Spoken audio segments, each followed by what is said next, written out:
दोस्तों, क्या महाराष्ट्र में भी हरियाणा वाला खेल करने की तैयारी हो रही है?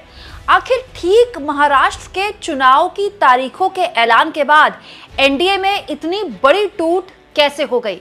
एनडीए की इस टूट की असल हकीकत क्या है? एक बड़ी खबर निकल कर आई है महाराष्ट्र से दोस्तों, जो गोदी मीडिया आपको नहीं बताएगा, क्योंकि ये खबर एनडीए की टूट की है। जी हाँ, वो एनडीए या फिर ये कह ले कि वो महायुति जिसकी एकता की बड़ी बड़ी बातें बीजेपी के या फिर एकनाथ शिंदे की पार्टी के या फिर अजित पवार की पार्टी के लोग करते हैं, उस एनडीए में दरार साफ तौर पर न केवल दिखने को मिल चुकी है, बल्कि वो एनडीए टूट चुका है। दोस्तों, महाराष्ट्र की एक प्रमुख पार्टी एनडीए का हिस्सा अब नहीं है। जी हाँ दोस्तों, इस खबर के मायने क्या है? क्या ये सब कुछ जानबूझकर हो रहा है? क्या हरियाणा वाला मॉडल एक बार फिर से दोहराने की जोर आजमाइश पर्दे के पीछे बैकडोर एंट्री करवाकर बीजेपी कर रही है? सब कुछ मैं आपको तफसील से बताऊंगी और साथ में आपको ये भी बताऊंगी दोस्तों कि कैसे बीजेपी का ये प्लान सीनियर पवार यानी कि शरद पवार एकदम कैंसिल करने वाले हैं, धराशाही करने वाले हैं। लेकिन पहले मैं आपको खबर बता देती हूँ दोस्तों। आरएसपी जो कि महाराष्ट्र का एक महत्वपूर्ण दल है, राष्ट्रीय समाज पक्ष, इस पार्टी का नाम है राष्ट्रीय समाज पक्ष। राष्ट्रीय समाज पक्ष ने महायुति यानी कि एनडीए से गठबंधन तोड़ लिया है।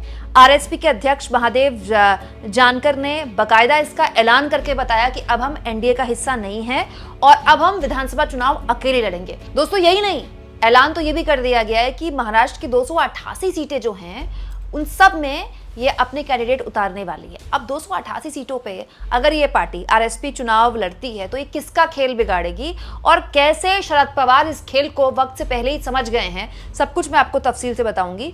दरअसल हो ये रहा है, जानकारी ये निकल कर आ रही है कि जो आरएसपी है, आरएसपी के प्रमुख महादेव जानकर ने इसका ऐलान किया कि जब से एनडीए की बैठकें शुरू हुई कि किसको कितनी सीटें मिलेंगी, अभी सीट शेयरिंग का फॉर्मूला तय नहीं हुआ है, लेकिन बैठकें तो हो ही रही हैं, कौन कितनी सीटों पर लड़ेगा। तो 288 विधानसभा बहुत बड़ी विधानसभा है दोस्तों, और बीजेपी की कोशिश है कि सबसे ज़्यादा सीटों पर वो लड़े, क्योंकि जो सबसे ज़्यादा सीटों पर लड़ेगा वही सबसे ज़्यादा सीटें जीतेगा, और जो सबसे ज़्यादा सीटें जीतेगा उसके लिए सरकार में उसकी भूमिका और बड़ी हो जाएगी। लेकिन आरएसपी का ये कहना है कि सीट शेयरिंग का जो फॉर्मूला है, जो मीटिंग्स है, उसमें उसको शामिल ही नहीं किया जा रहा है। तो जब उसको शामिल नहीं किया जा रहा है तो वो एनडीए का हिस्सा नहीं है और वो एनडीए से रिश्ता तोड़ते हैं और वो सारी सीटों पर खुद अपने कैंडिडेट उतारेंगे। तो आपके मन में सवाल उठ सकता है दोस्तों कि आरएसपी अगर इतना बड़ा दल है तो हमने उसका नाम क्यों नहीं सुना? दोस्तों, महाराष्ट्र में आरएसपी वैसे तो एक महत्वपूर्ण दल है, महत्वपूर्ण पार्टी है, लेकिन महाराष्ट्र के एक खास इलाके में ही इसका जनाधार है। दोस्तों, महाराष्ट्र का जो पश्चिमी महाराष्ट्र का इलाका है और मराठवाड़ा वाला इलाका है ना, इस इलाके में आरएसपी की अच्छी पैठ मानी जाती है। अब इसे संयोग कहें या प्रयोग, यही वो इलाका है जो शरद पवार का गढ़ है। जी हाँ, इसलिए मैं आपसे कह रही थी ना कि हरियाणा मॉडल दोहराने की जोर आजमाइश हो रही है। शरद पवार को क्या कमजोर करने के लिए ये सब कुछ हो रहा है? इस खेल का आगे शरद पवार कैसे जवाब देने वाले हैं मैं बताऊंगी आपको, लेकिन पहले इस पार्टी के बारे में जान लीजिए।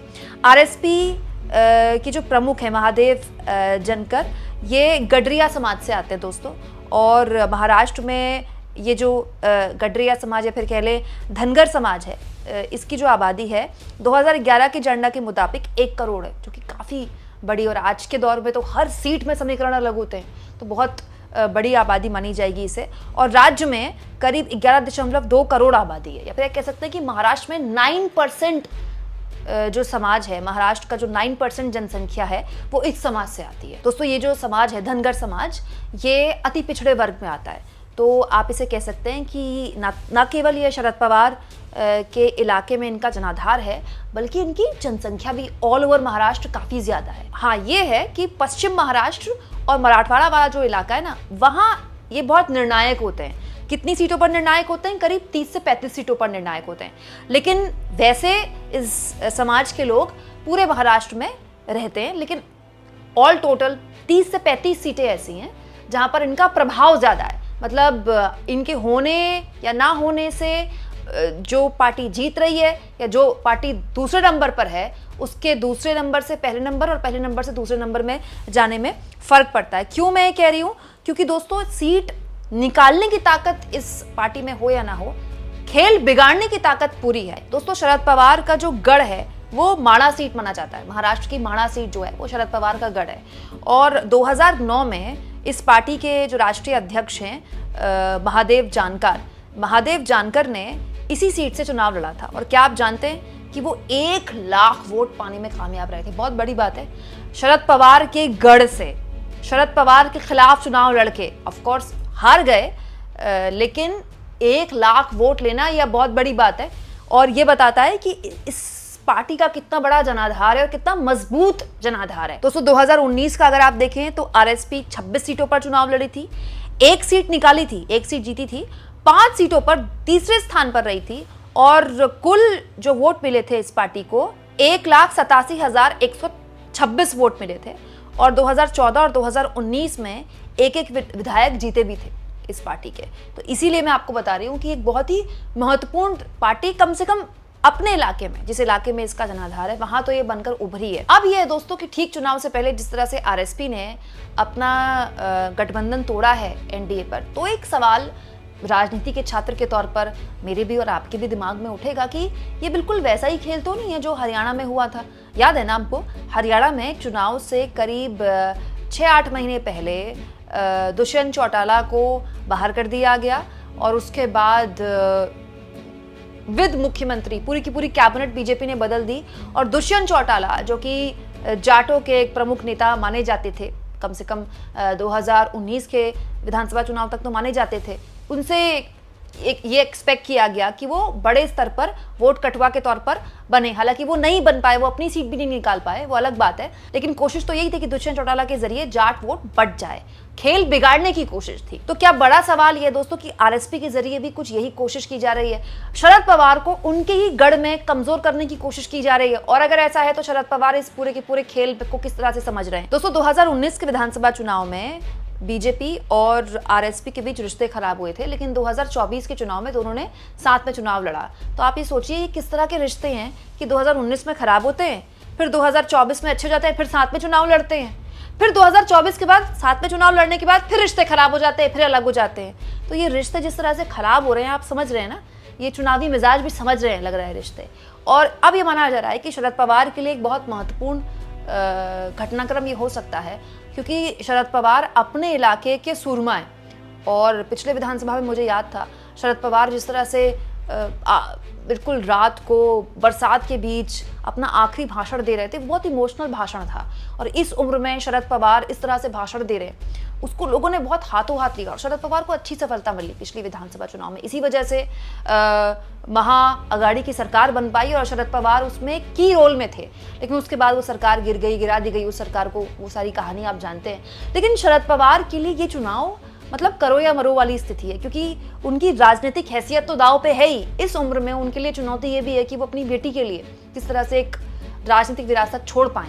लोकसभा चुनाव में वो एक कर सकते हैं, उन्होंने साबित किया, लेकिन क्या इस तरह की पार्टियों को उनके गढ़ में उनके खिलाफ उतारते हुए ये जोर आजमाइश करने की कोशिश की जा रही है कि शरद पवार को उनके गढ़ में ही सीमित कर दिया जाए, इतने पशुपेश पे शरद पवार आ जाएं कि इतने सारी चुनौतियां उनके सामने हो जाएं, वोट कटवा पार्टीज की या फिर ऐसी पार्टीज की जो उनको नुकसान पहुंचा सकते हैं, तो शरद पवार वहीं फंस के रह जाएं और जो पूरे महाराष्ट्र का एक पूरी रणनीति के तौर पर एक ब्लूप्रिंट बनाने की कोशिश या इंडिया गठबंधन के चाणक्य के तौर पर जो लोग उनको देख रहे हैं वो कर नहीं पाए।